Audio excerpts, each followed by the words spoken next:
Assalamualaikum warahmatullahi wabarakatuh. Ya, welcome back to my channel Siska Wahyunitia Retnaulandari.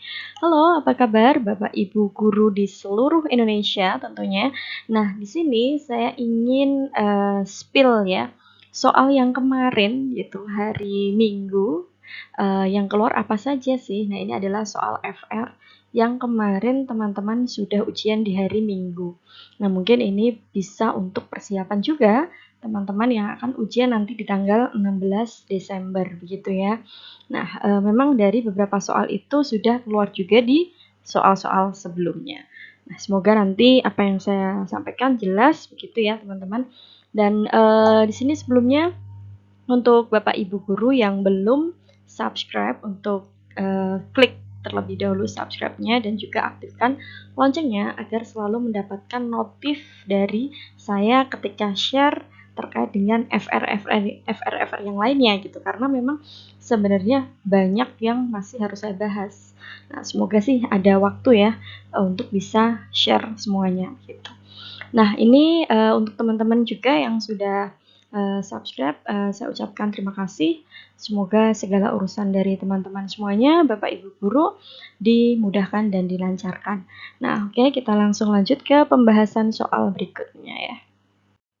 Nah, di soal yang pertama, ini benar-benar sama juga persis dengan soal di tahun saya. Ternyata kemarin teman saat ujian gitu, ada yang menyampaikan bahwa ini keluar gitu. Dan alhamdulillah beliau setelah mengikuti pembelajaran dengan saya menyampaikan bahwa yakin sekali bakalan lulus nanti di ujian UP kali ini gitu. Nah, bismillah, semoga nanti memang semuanya lulus begitu. Nah, di soal yang pertama, perhatikan subtes berikut. Di sini terdiri dari tes bakat skolastik. Lebih dahulu ketika ada soal-soal semacam ini, alangkah lebih baiknya tips yang harus kita lakukan adalah kita menuju ke pertanyaan. Di sini yang ditanyakan apa? Agar ketika kita mau membaca ke soal atau ke deskripsi, itu nanti lebih paham, kita akan mencari apa sih jawaban atas pertanyaan apa gitu.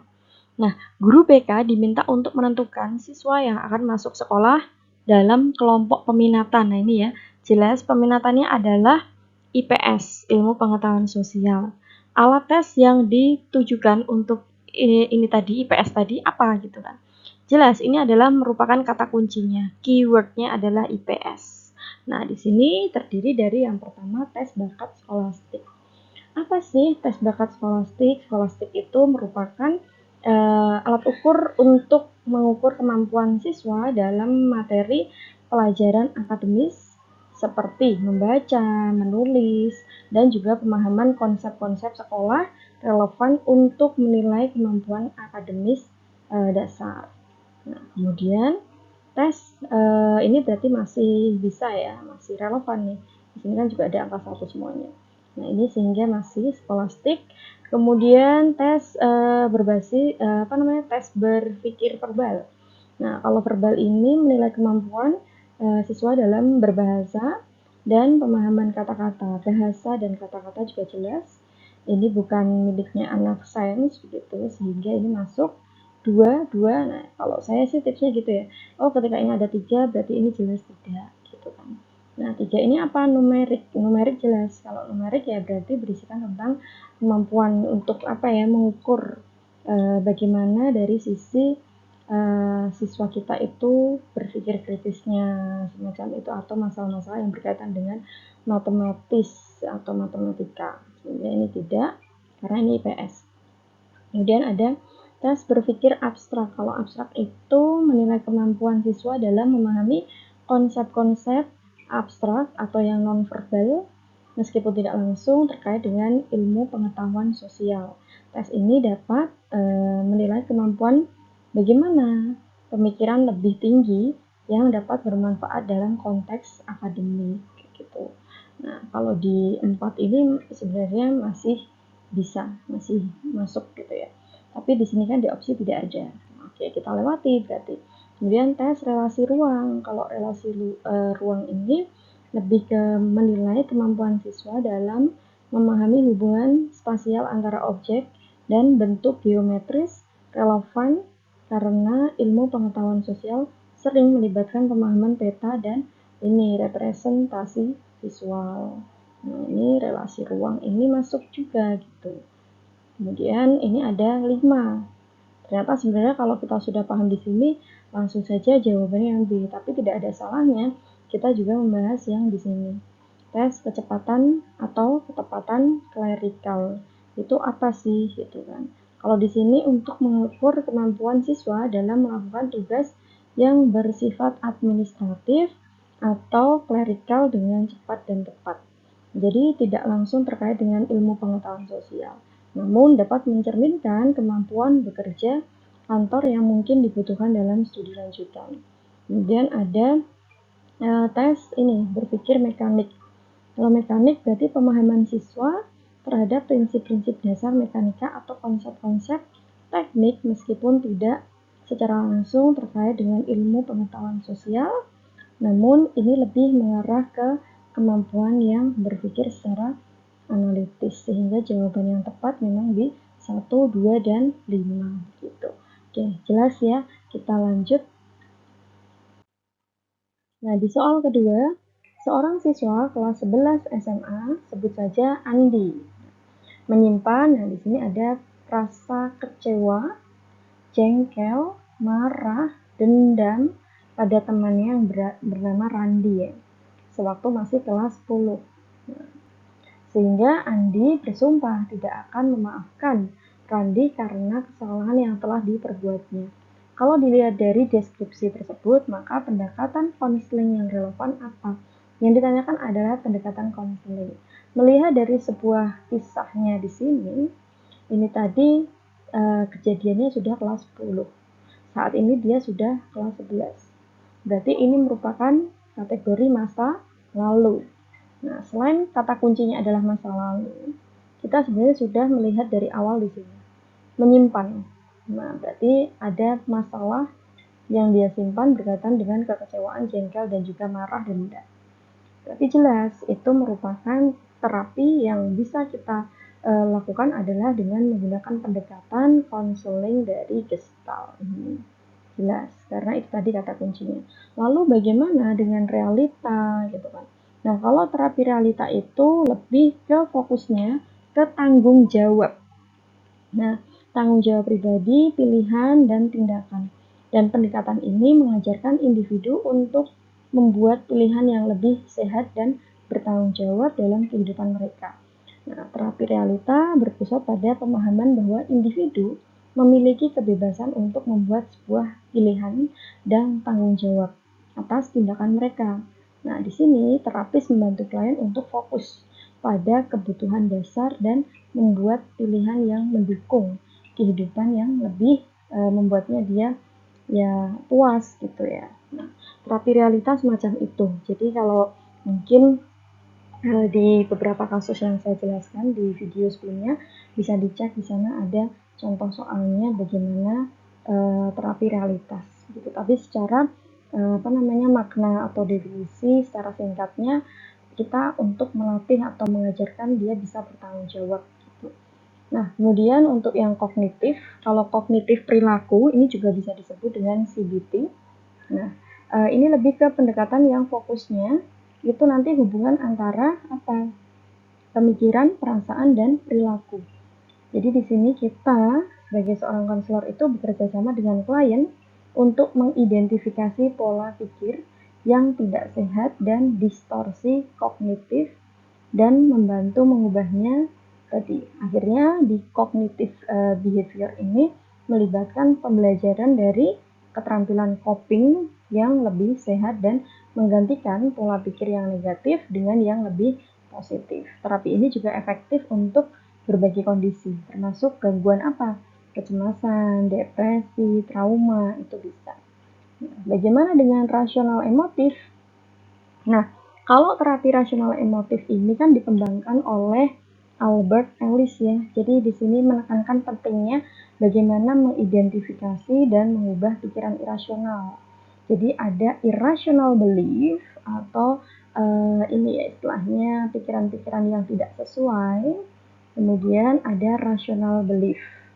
Nah, itu yang kita harus buat nanti dari pikiran irasional itu kita ubah menjadi lebih rasional gitu. Jadi memang fokusnya nanti menggantikan pikiran-pikiran ini nanti dengan keyakinan-keyakinan yang jauh lebih sehat pola pikirnya atau lebih rasional tadi. Memang nanti berfokusnya di hubungan antara pikiran, perasaan, dan tindakan dengan tujuan apa? Membantu klien mencapai perubahan positif dalam kehidupannya mereka. Nah, ini adalah rasional emotif. Lalu bagaimana dengan yang ini gitu, berfokus pada solusi atau biasa disebut dengan SFBT itu solution focus brief therapy, atau sudah ada kata lain juga, ini adalah SFBC, Solution Focus Brief Counseling. Nah, SFBC atau SFBT atau berfokus pada solusi ini terapinya fokusnya memang benar-benar di penekanannya itu problem solving. Jadi benar-benar penyelesaian sebuah masalah dan memusatkan perhatian pada solusi yang mungkin. Jadi bukan pada misalnya kayak masa lalu, itu tidak, sama sekali tidak. Dia fokus ke masa yang akan datang atau masa depan. Nah, di sini nanti terapis itu akan berkolaborasi dengan klien untuk bisa mengidentifikasi tujuan dan juga langkah-langkah yang praktis sifatnya dalam mencapai istilahnya solusi itu. Dan di situ memang biasanya saya sering sebut the power of questions, karena kan di teknik-teknik yang ada di SFBC itu kan semuanya serba pertanyaan-pertanyaan ya. Ada pertanyaan miracle question, accept question, kemudian ada scaling question, dan juga beberapa teknik yang lainnya. Untuk lebih detailnya juga sudah ada di video sebelumnya, jadi bisa sambil disimak dan bisa menuju ke ini TikTok saya ya. Nantinya di sana sudah ada penjelasan by benar-benar ya udah, kalau misalnya teknik miracle seperti apa itu sudah ada di sana. Nah, jadi jelas ya untuk pendekatan yang semacam ini tadi terkait dengan gestalt itu pasti masa lalu.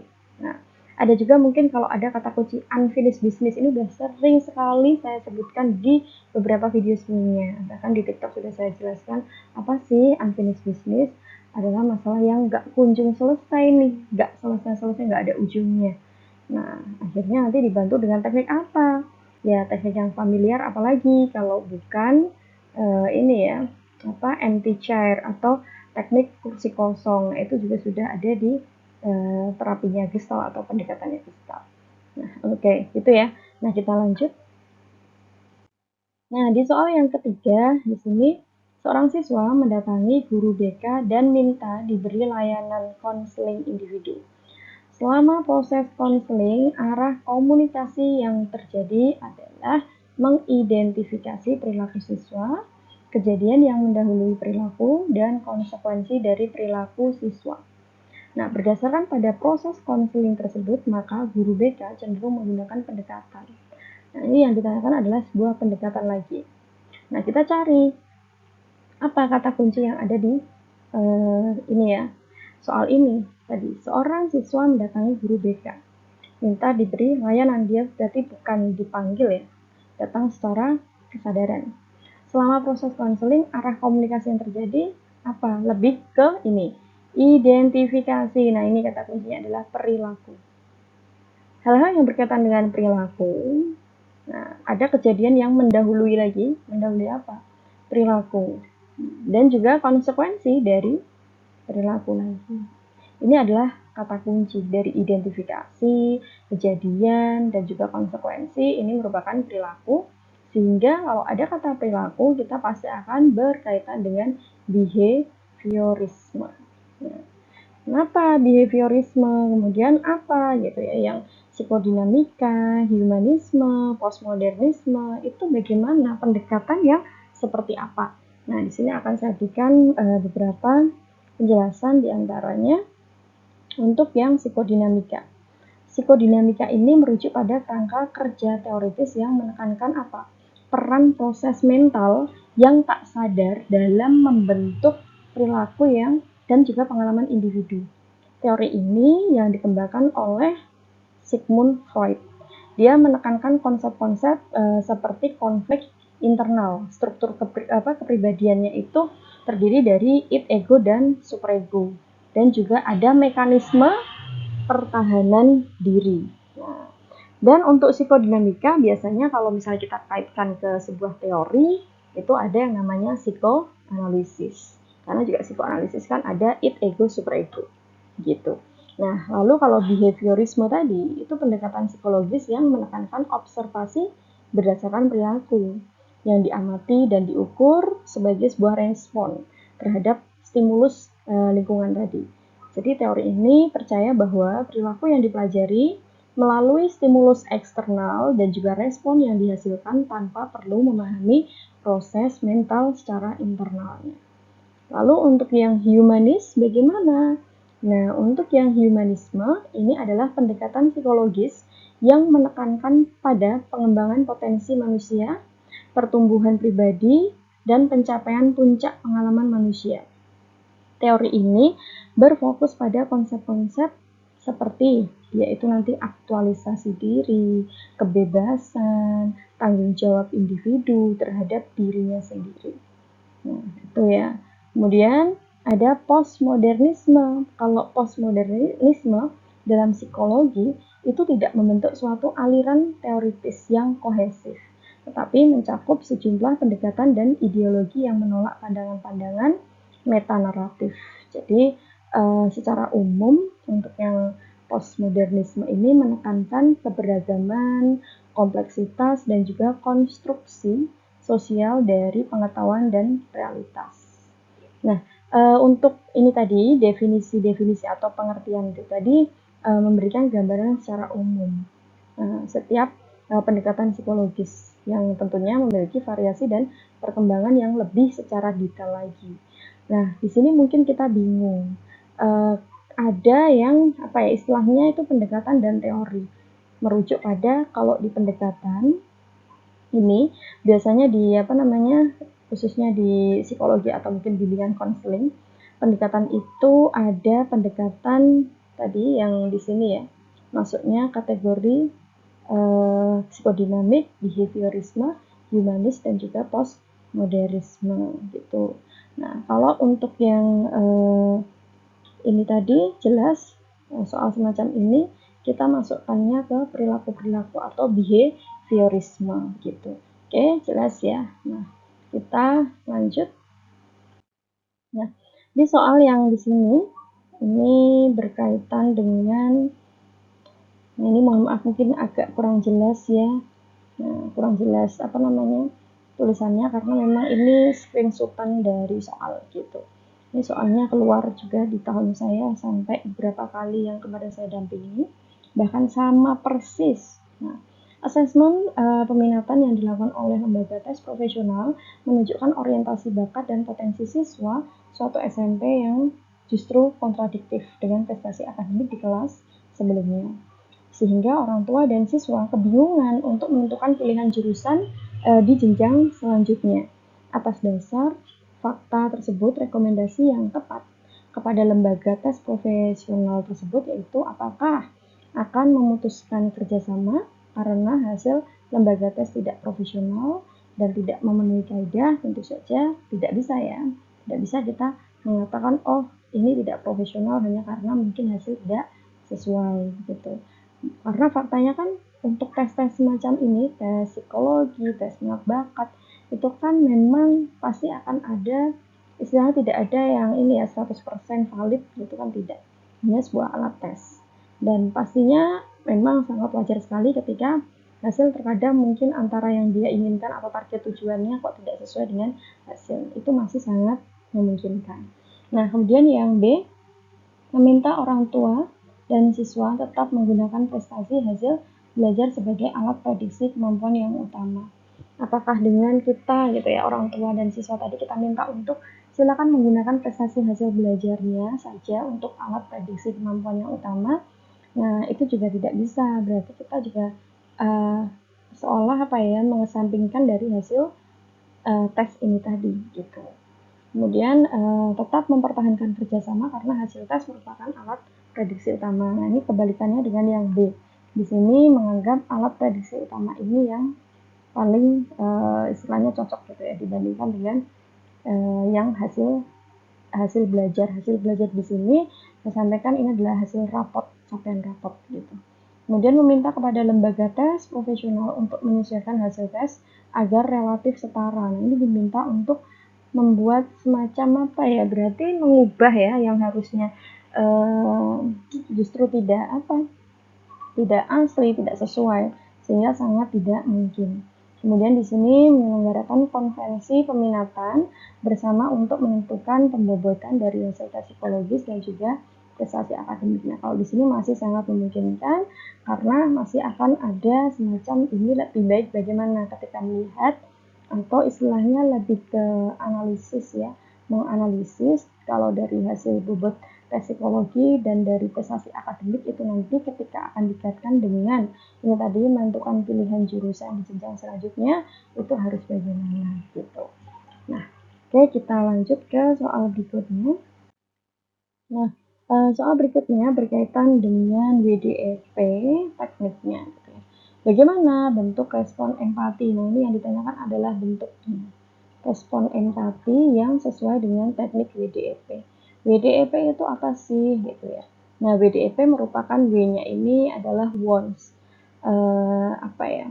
Hal-hal yang diinginkan. Apa sih yang diinginkan dari klien? Gitu. Kemudian yang D ini adalah doing. Nah, dia akan mengerjakan apa.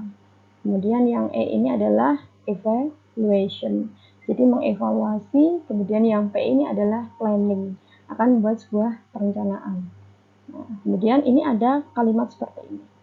Konseli menyampaikan, saya sudah mengajak dia berbicara, namun dia tetap saja diam dan seolah tak mendengar pembicaraan saya. Saya tak tahu harus melakukan apa lagi agar dia mau berbicara kembali denganku. Nah, yang ditanyakan respon kita sebagai seorang konselor, bentuk empati kita itu bagaimana? Nah, apakah dengan mungkin dia hanya sedang sibuk, jangan terlalu memikirkannya. Nah, tidak ya. Kenapa kita harus seolah-olah empati? Empati itu kan sangat berkaitan erat dengan kita tuh paham apa yang dirasakan oleh konselor. Kalau ini kan tidak paham berarti ya.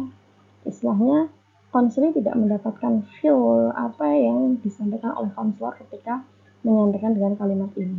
Kemudian di sini nomor yang B, apakah kamu yakin sudah mencoba dengan baik untuk mengajaknya bicara? Ini sebuah pertanyaan, bukan sebuah penyampaian respon empati. Nah, kemudian yang C, saya bisa merasakan frustasimu. Mustahil rasanya jika dia terus diam. Ini masih masuk akal dengan kata saya bisa. Nah, ini ada kata merasakan. Merasakan, memahami kalimat-kalimat atau kata ya, bukan kalimat. Kata-kata seperti itu sudah sebagai bentuk wujud kita berempati kepada si konseli. Nah, kemudian yang di ini cobalah untuk memberikan instruksi yang lebih jelas pada saat berbicara. Ini sebuah kata atau ini ya kalimat perintah, bukan empati juga. Jadi sehingga jawaban yang tepat adalah yang C. Nah, kita lanjut. Nah, di soal ini yang nomor 7, saat Ibu Dian sebagai seorang guru BK sedang memberikan layanan lintas kelas. Ini layanannya lintas kelas dengan topiknya ini, pemilihan program studi di PTN. Siswa di barisan kedua terlihat tidak memperhatikan dan banyak siswa yang bermain gadget, ngobrol. Untuk mengatasi hal ini, apa yang harus Budian lakukan? Apakah tema yang diberikan tidak menarik? Berarti ini semacam bukan yang dilakukan, tapi ini sebagai bentuk Budian ini sedang mengevaluasi. Kalau jawabannya ini yang ditanyakan harusnya evaluasi. Kemudian yang B, layanan lintas kelas tidak tepat digunakan untuk tema pilihan prodi. Jelas tidak, lintas kelas sangat boleh kita mengadakan dengan tema pilihan prodi, sangat dibolehkan. Kemudian ini, Ibu Dian sebagai guru BK yang tidak disukai siswa. Ini sebuah istilahnya argumen atau ini ya, jadi tidak masuk juga. Kemudian yang D, Ibu Dian tidak memiliki kemampuan menyampaikan informasi secara menarik. Nah, kita tidak tahu menarik atau tidak, karena biasanya lintas kelas ini memang jumlahnya banyak, besar, dan tentu saja untuk bisa mengkondisikan harusnya kita tentukan terlebih dahulu metode yang tepat. Nah ini yang E ya. Jawabannya yang E, menggunakan metode pembelajaran yang lebih interaktif dan juga menarik. Jadi kalau misalnya dibuat interaktif, menarik, sepertinya juga nanti akan anak-anak ini bisa lebih fokus ke materi tanpa harus bergadget, ngobrol, dan yang lainnya. Itu. Nah, kemudian di soal berikutnya. Nah, ini soal nomor 8. Dalam kelompok bimbingan terdapat anggota kelompok yang mengalami konflik. Nah, ini kita garis bawahi dulu. Konflik interpersonal itu apa? Berarti ada masalah yang berkaitan antara dirinya dia dengan orang lain, hubungan interpersonal. Nah, mereka kesulitan untuk mengungkapkan perasaan. Nah, ini dan mencari sebuah solusi. Sebagai seorang pembimbing atau di sini adalah guru BK, manakah di antara teknik-teknik berikut yang ditanyakan adalah teknik dalam bimbingan konseling untuk mengatasi konflik ini, khususnya di sini ada kata kunci kelompok bimbingan atau bimbingan kelompok ya sebenarnya di sini. Itu yang paling cocok apakah dengan diskusi ataukah role playing, sosiodrama, psikodrama, ceramah. Nah, hati-hati di sini ada jebakan gitu. Mungkin sekilas kita akan langsung ke sosiodrama dengan alasan masalahnya topik adalah interpersonal. Tapi perlu diingat, cek kembali terkait dengan ini merupakan bimbingan kelompok. Nah, itu sehingga ini jawaban yang paling tepat yang B. Kenapa sih? Nah, kalau yang B di sini di situasi yang berkaitan dengan konflik interpersonal di kelompok bimbingan gitu, teknik role playing ini nanti dapat menjadi solusi yang efektif. Karena dengan menggunakan role playing, anggota kelompok dapat secara langsung berperan sebagai diri mereka sendiri atau anggota kelompok lainnya, kemudian bisa simulasi situasi konflik dan mencoba berbagai pendekatan untuk mengatasinya. Gitu. Nah, alasan kenapa nggak menggunakan yang sosiodrama. Kalau di sosiodrama itu tekniknya di mana peserta kelompok itu bisa berpartisipasi dalam dramatisasi, bermain peran juga. Tapi dia lingkupnya yang besar. Jadi semacam situasinya lebih kompleks gitu ya. Situasinya memang berkaitan dengan dinamika sosial juga, tapi lebih ke yang kompleksnya. Mencakup interaksi sosial, dinamika kelompok dalam skenario yang melibatkan nanti beberapa karakter juga. Nah, dan nanti tujuannya lebih ke memungkinkan peserta untuk memahami dinamika sosialnya, eksplorasi konflik kelompoknya, dan juga membangun pemahaman yang lebih mendalam tentang masalah yang lebih kompleks. Nah, kalau yang untuk yang role playing ini, itu memang ditujukan untuk dalam lingkup yang semacam ini tadi, bimbingan kelompok. Jadi kalau sosiodrama akan lebih efektif digunakan ketika masuk ke layanan ini ya, klasikalnya bisa. Meskipun sebenarnya untuk bimbingan kelompok bisa sih, tapi memang akan istilahnya menyesuaikan sih. Menyesuaikan secara ini juga semacam bagaimana sesuai dengan kebutuhannya gitu. Tapi sebenarnya juga tidak ada yang salah. Tapi ini yang paling cenderung teknik yang sesuai ya yang role playing-nya gitu. Karena lebih fokus aja situasi interpersonalnya atau peran tertentu dalam skenario-nya. Dan tujuannya nanti untuk memberikan kesempatan kepada peserta didik ini untuk mempraktikkan keterampilan mengungkapkan perasaan dan mengeksplor sebagai respon dalam konteks tertentu gitu. Nah, ini hati-hati ya. Oke, kita lanjut ke soal berikutnya. Nah, di soal di sini sebagai seorang guru BK, Anda dihadapkan pada kasus seorang siswa yang menunjukkan perubahan perilaku yang drastis. Nah, dan rendahnya prestasi akademik. Nah, rendahnya prestasi akademik untuk menentukan indikator. Nah, ini yang ditanyakan adalah menentukan indikator yang tepat dalam mengevaluasi kasus ini. Guru BK sebaiknya melakukan langkah apa? Nah, apakah dengan menganalisis ini laporan akademik siswa, ataukah mengamati perubahan perilaku siswa secara holistik, ataukah meminta saran dari teman sejawat, atau memberikan sanksi langsung kepada siswa?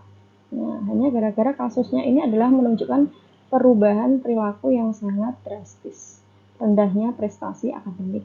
Kita bisa dengan mengamati terlebih dahulu perilakunya secara holistik, atau holistiknya adalah secara menyeluruh atau keseluruhan. Nah, dalam mengevaluasi kasus perubahan perilaku rendahnya tadi, kita libatkan juga dari aspek non-akademik seperti perubahan dalam interaksi sosial, motivasi, keterlibatan dalam kegiatan ekstra, dan juga nanti dari emosionalnya. Nah, itu sehingga kita perlu yang namanya pemahaman yang lebih komprehensif tentang masalah yang mungkin dihadapi oleh siswa ini gitu. Jadi di sini nanti guru BK harusnya merancang intervensi yang lebih efektif untuk mendukung perkembangan siswa secara menyeluruh tadi.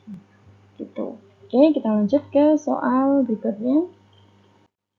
Nah, ini soal ke-9. Rio merupakan seorang siswa yang memiliki tekad untuk tetap bersekolah. Namun ayahnya sakit dan kondisi keuangan keluarganya kurang mendukung. Ayahnya juga mengandalkan bantuan dari lingkungan sekitar.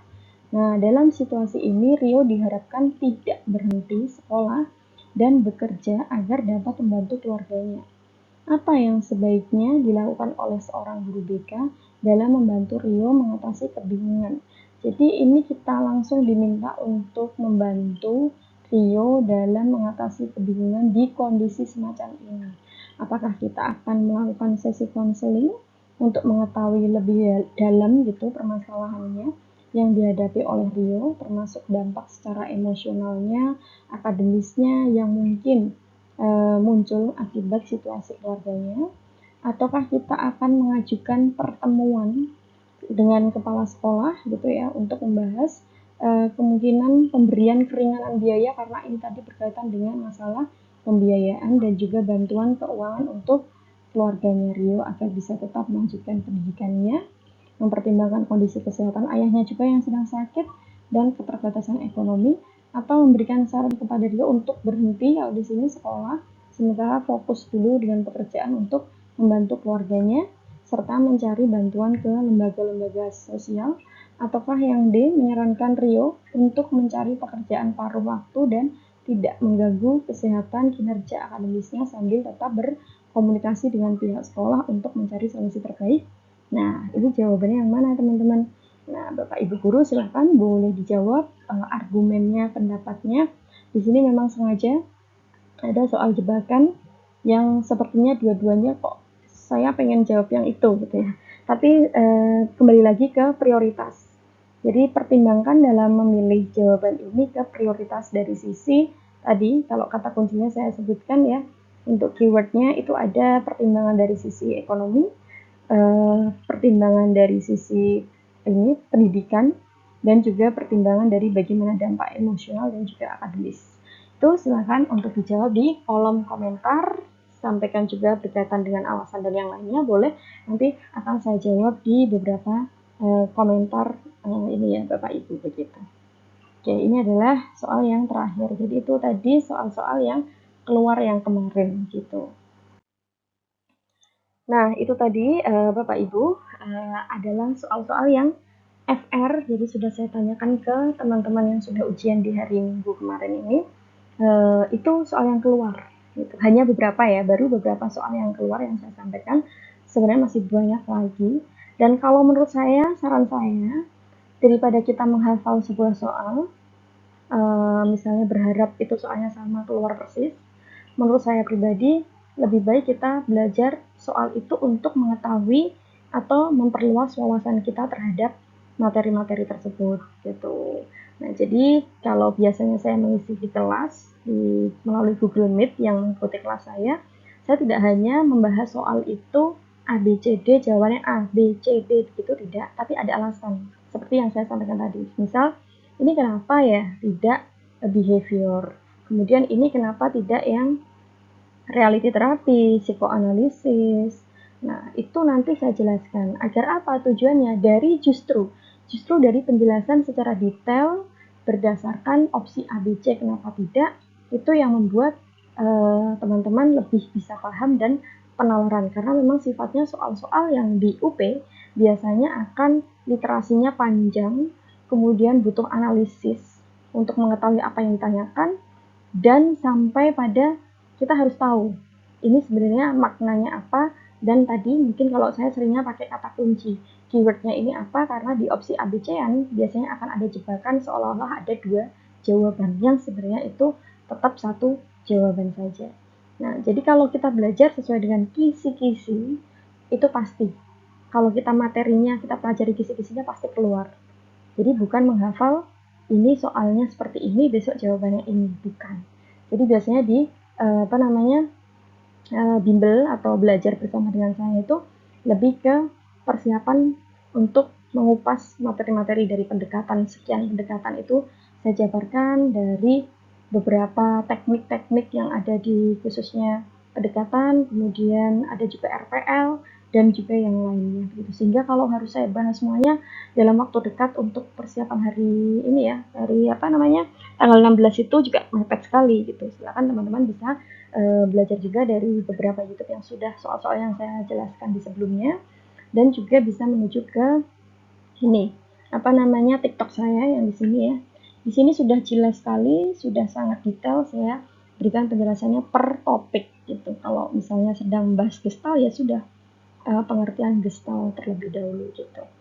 Nah, itu bagi teman-teman atau mungkin Bapak Ibu guru yang ingin mengikuti pembelajaran melalui Google Meet, silakan bisa menghubungi saya melalui Instagram untuk persiapan. Jadi persiapannya lebih kepada materi dan saya sertakan dengan soal, penjelasan dan juga rangkuman serta tryout.